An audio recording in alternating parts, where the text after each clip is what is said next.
supporting families, small businesses, state and local budgets to help them weather those ups and downs. And now that the economy is back on track, we're making progress on the second phase of our strategy, ensuring long-term growth.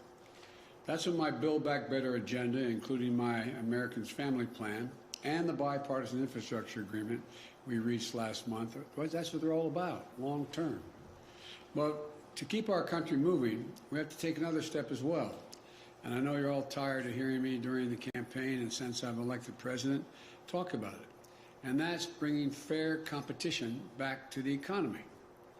That's why today I'm going to be signing shortly an executive order promoting competition to lower prices, to increase wages, and to take another critical step toward an economy that works for everybody.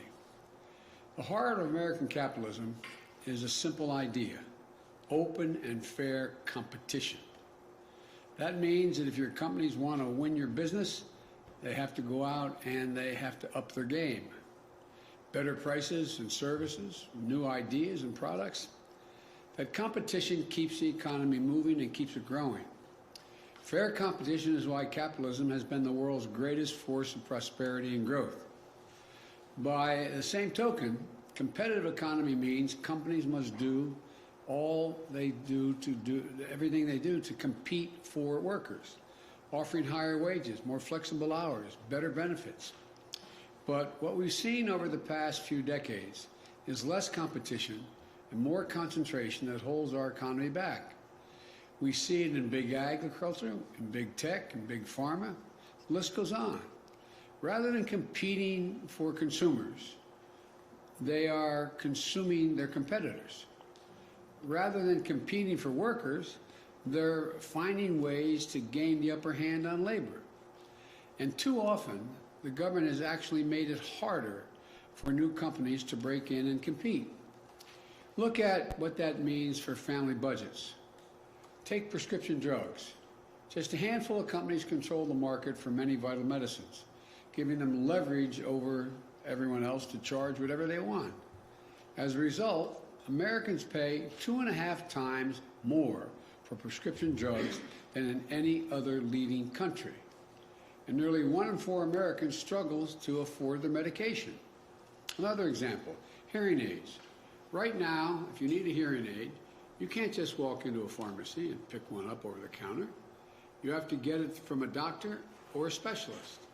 Not only does that make getting hearing aids inconvenient, it makes them considerably more expensive. And it makes it harder for new companies to compete, innovate, and sell hearing aids at lower prices.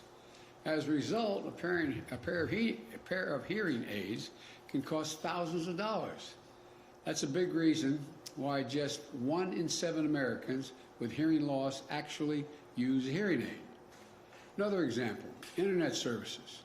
There are more than 65 million Americans live in a place with only one high-speed internet provider. Research shows when you have a limited internet operation, you pay up to 5 times more on average than families in places with more choices. That's what a lack of competition does. It raises the prices you pay. It's not just consumers getting hurt. Big Ag is putting a squeeze on farmers. Small and family farms, first-time farmers, like veterans coming home and Black and Latino and Indigenous farmers, they're seeing price hikes for seed, lopsided contracts, shrinking profits, and growing debt. Lack of competition hurts workers as well. In many communities, there are only a handful of employers left competing for workers. Think of company towns across Appalachia and other parts of the country where one big corporation runs the show. When corporations have that kind of leverage over workers, it pushes down advertised wages by up to 17%. And as competition decreases, businesses don't feel the pressure to innovate or invest in their workforce. That hurts working families and hurts our economy. All told, between rising prices and lowering wages, lack of competition costs the median American household $5,000 a year. Well, look, I'm a proud capitalist. I spent most of my career representing the corporate state of Delaware. I know America can't succeed unless American business succeeds. But let me be very clear. Capitalism without competition isn't capitalism. It's exploitation. Without healthy competition, big players can change and charge whatever they want and treat you however they want.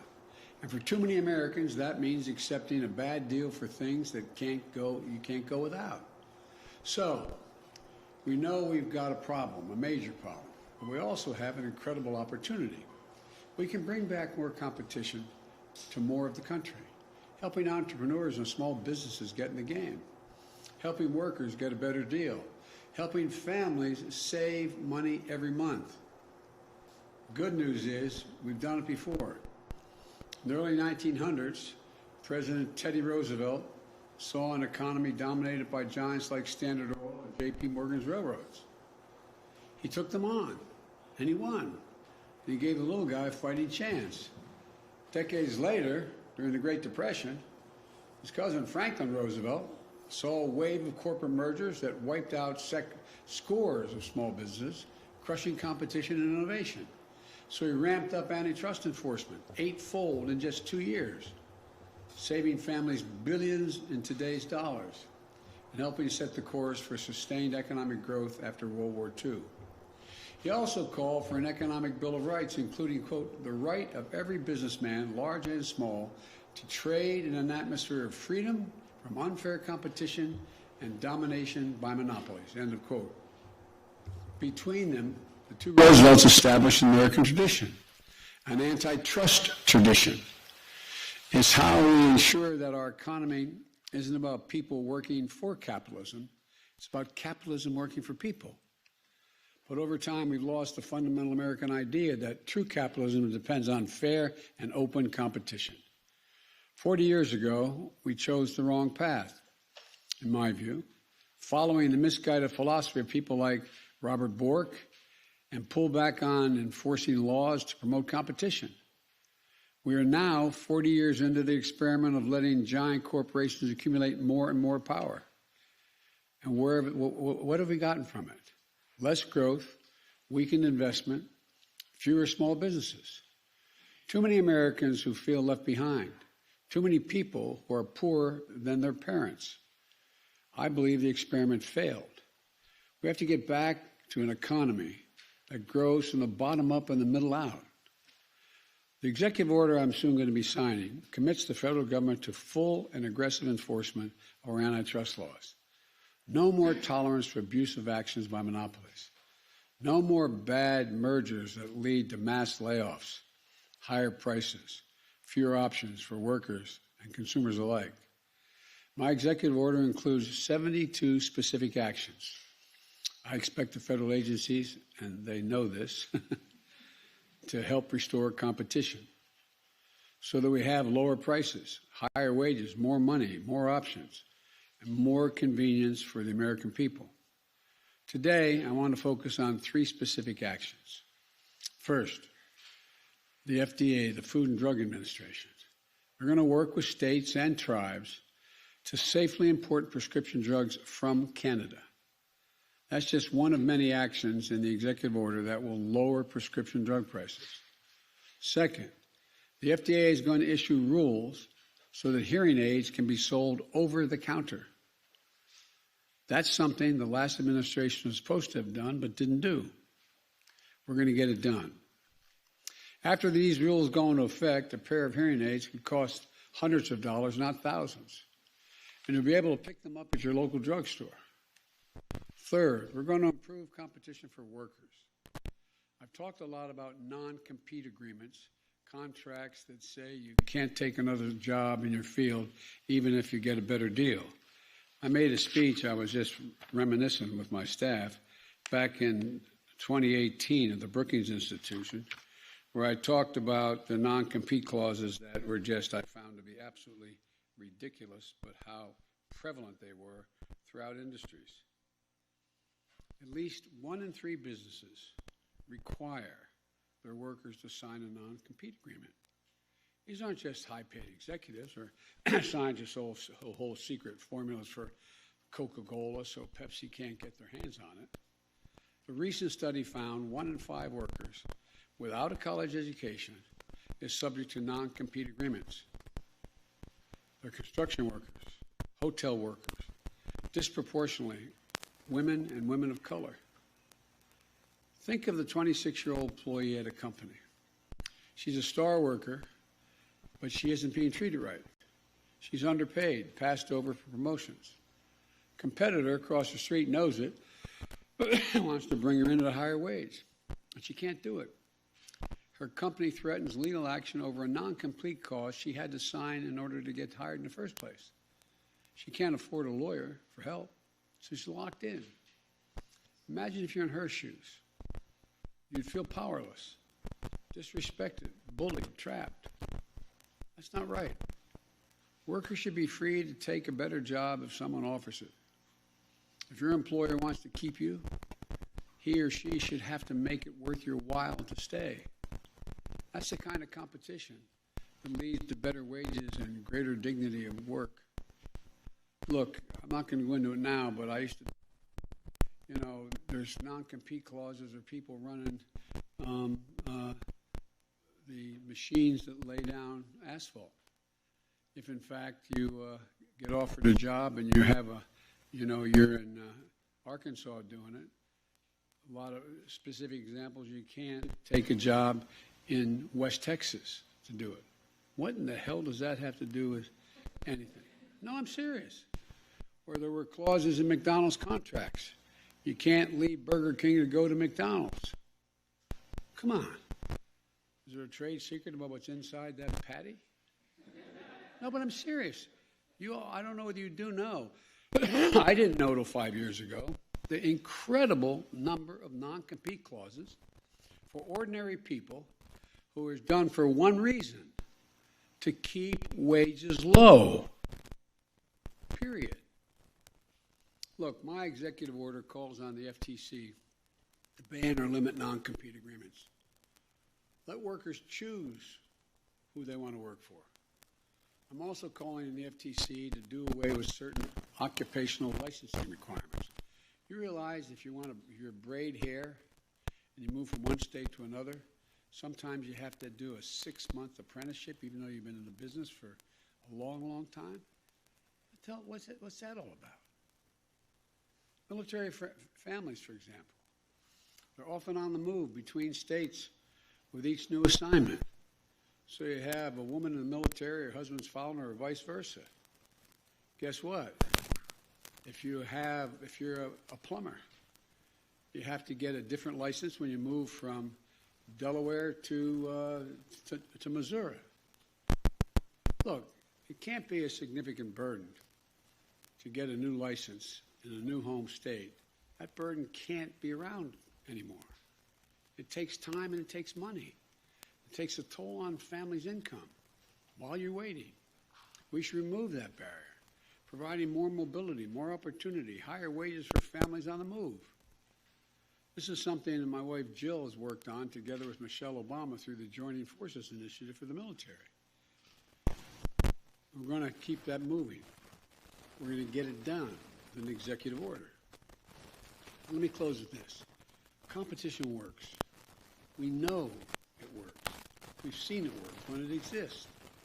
Fair competition is what made America the wealthiest, most innovative nation in history. That's why people come here to invent things and start new businesses. In the competition against China and other nations of the 21st century, let's show that American democracy and the American people can truly outcompete anyone. Because I know that just given half a chance, American people never, ever, ever let their country down. Imagine if you give everyone a full and fair chance. That's what this is all about. That's what I'm about to do. So I'd like to invite the cabinet members up here. I'd like to, the Attorney General is here, General Garland. Javier, Mr. Secretary, you can come up too. I've been watching on television. You've been really good. Gina Raimondo, also Pete Buttigieg, and the chair of the FCC, Lena Khan, acting chair of the FTC, and director of the National Economic Council. Am I leaving anybody out? Anyway, come on up. This may be the first cabinet meeting we've had.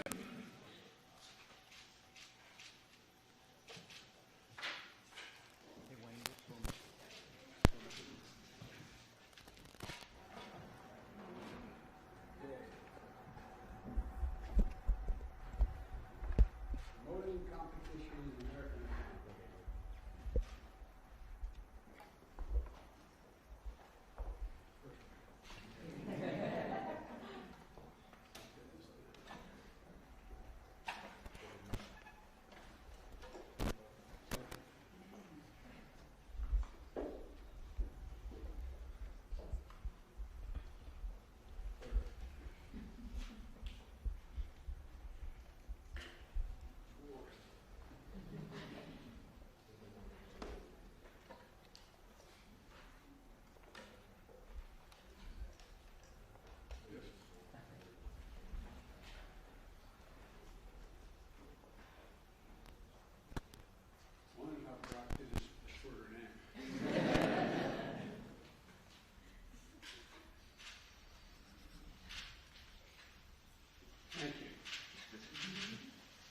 Thank you, everyone.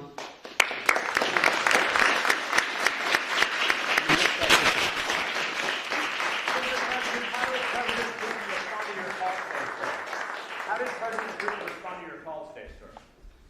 Well, I made it very clear to him that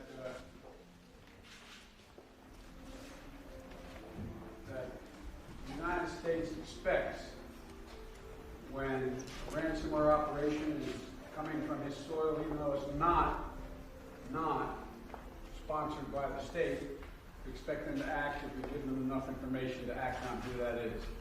And secondly, that we've set up a means of communications now on a regular basis to be able to communicate to one another when each of us thinks something's happening in another country that affects the home country. And so it went well. I'm optimistic. You said 3 weeks ago there would be consequences. Will there be, sir? Yes.